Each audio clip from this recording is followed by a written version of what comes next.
Tersisa sehari menjelang penutupan resminya, pada tanggal 31 Juli, kondisi International Plaza Palembang sudah tampak lengang.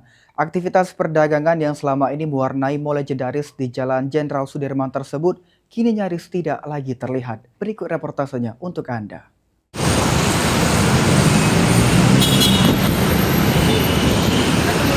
Bersama saya Hanifah pada hari ini Kamis 30 Juli 2026 kami sudah berada di tempat International Plaza Mall atau IP Mall yang berada di Jalan Jenderal Sudirman nomor 18 ini, di mana mall ini yang sudah beroperasi sejak 28 Februari 1992 akan segera tutup pemirsa. Lalu bagaimana reportasenya?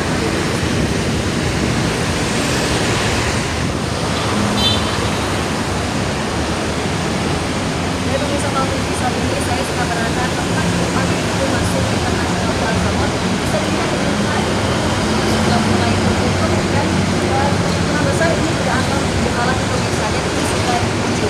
Lalu bila dilihat sebelah sini, ini biasanya tempat counter kafe dan ini sudah mulai total pemirsa dan tidak akan pernah dibuka lagi. Lalu bagian depannya ini sudah mulai rusak pemirsa ya. Lalu di bagian atapnya ini sudah mulai hampir roboh pemirsa.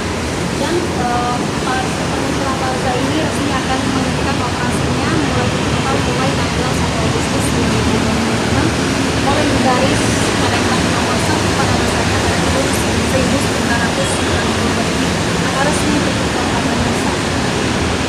Pemirsa bisa dilihat juga ini sudah ada peringatan pemirsa untuk warga Kota Palembang. Awas kaca lepas, jangan disekot.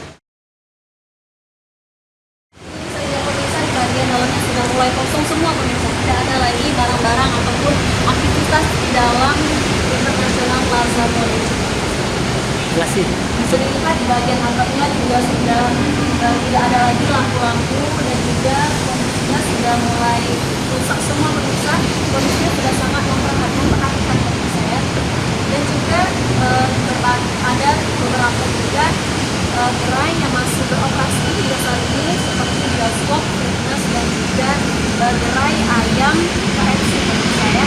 Dan itu akan berakhir tutup pada tanggal 10 Agustus 2026. Apa Pemirsa, ini tadi laporan kami langsung